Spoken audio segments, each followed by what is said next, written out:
and gentlemen, meet the brand new 2018 Infiniti Q60 Red Sport Coupe. And if you recall, it wasn't that long ago that we tested the sedan version of this car, and Paul was not happy. In fact, he was very grumpy.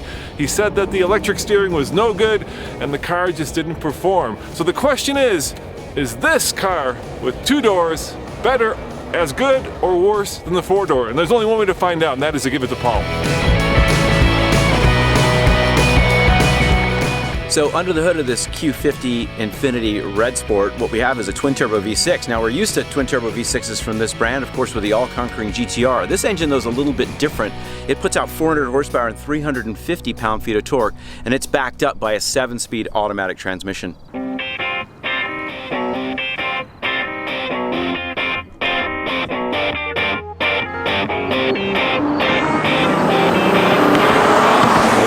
Zero to 60 in the Infiniti Q50S. Try not to spin the tires too much.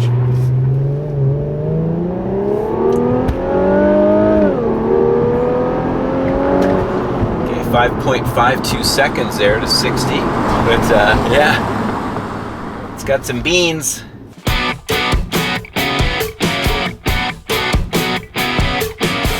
Under the hood, of course, is a V6 twin turbo.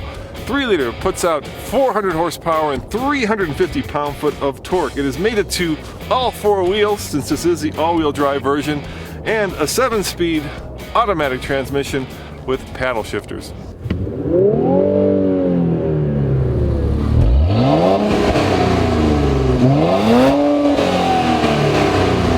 Okay, this is the Infiniti Q60 Red Sport, 400 horsepower, 350 pound-feet of torque, two-door sedan. We tested the four-door version of this, so this is the two-door, coupe version. So let's see how it goes. So first thing to try is a 0 to 60 run.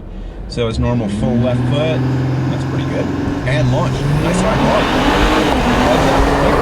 Short gearing. It's pretty decent. So 5.17 seconds to 60 miles an hour. And again, nice short gearing. You can tell this thing's probably got a lot of gears in the tranny because it's got a short first right into second.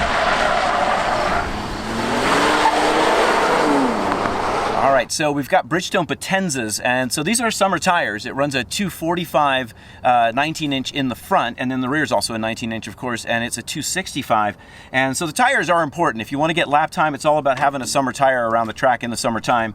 But also, when we look at this car, it is just full of technology. It's got steer-by-wire, first car on the market that has it. I've never driven a car with steer-by-wire, so I'm a little bit concerned about what this feels like. So it'll be interesting to try that.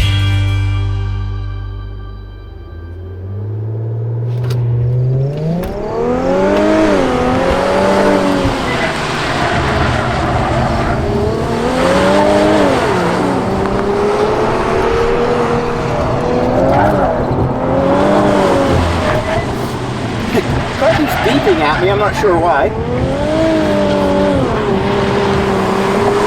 Steering is bizarre world.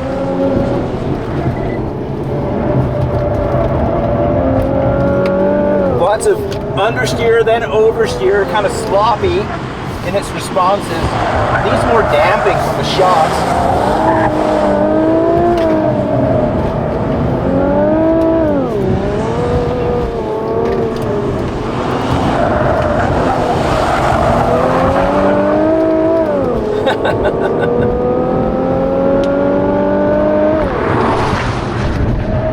A wooden brake pedal there.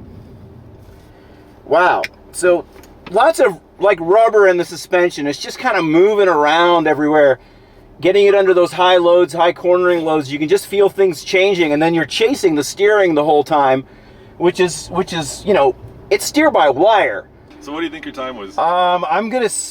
It's hard to say because the grip actually feels decent. Yeah. So I'm gonna say maybe like a 107 and a half or something like that. You're so on, dude. Look at that. 106.67. 107.67. 107.67. Yeah. It feels like I said, it feels like when you got into those cars 15, 20 years ago, and there's a lot of rubber bushings everywhere. Yeah. And the car's just always moving, and you're trying to get it to take a set, and it's like, it wants to either understeer or it wants to oversteer. It doesn't want to just carve around the corner. you know, no matter what I'm trying to do to finesse it into doing that. Is it hot or not? No, It's not hot. It is not. It's just kind of well, I guess we've used the phrase before. It's a hot mess, you know, in a way, but it's not hot. So the thing about that car is that steering is half a step behind me at all times, and it wasn't what I expected of a modern button-down sports car or sports sedan.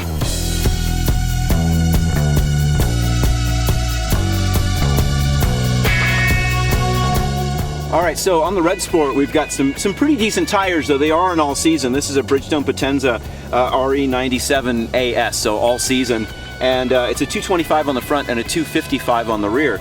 So 20-inch rims, very, you know, low profile tires, and they should have decent grip, but I wouldn't expect it to have extraordinary grip like we get out of a full summer tire. Okay, let's see if he's ready.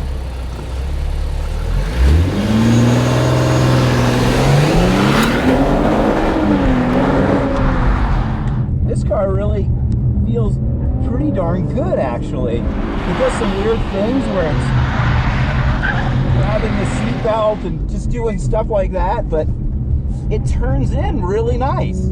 I just don't expect that. I have to say that is the sexiest color we've had all year. It's a candy apple red, a true candy apple red, and it kind of changes textures and tones based on the light that's hitting it. Just love it, love it. It doesn't have sort of that maximum grip that you'd really want for something super fast. You know, you need a set of Pilot Super Sports for that. But look at that. I mean, it's like sliding itself around. It's just ripping around here. And it's not understeering. Thank you so much, Nissan, for a car that's not understeering.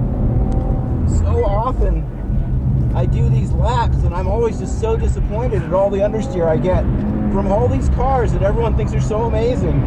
In case you're wondering, this Infiniti competes with cars like the Mercedes-Benz C43 AMG, potentially the BMW M4, and most directly, I think, the Audi S5.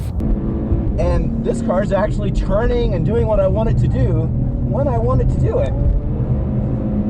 And so even though it's not on the stickiest tire in the world, it still does a good job on the track. And that's cool. So it was cool. Like I said, this is a fun car. It's well balanced. It doesn't have that ultimate grip. If it had a, you know, a Pilot Super Sport on it or something like that, it would be probably down in a 103 kind of car. But it's nice to feel a car that's on all seasons. You often hear me complaining about the car having a bunch of understeer and no grip. This one doesn't have a lot of grip, but it still has good balance, so it's still good to drive. It was like the Golf that we just tested, you know, going from the old one to the new one, and we went down in tires, and that car didn't drive as well as the prior Golf because of that. And you know what? It's sexy as...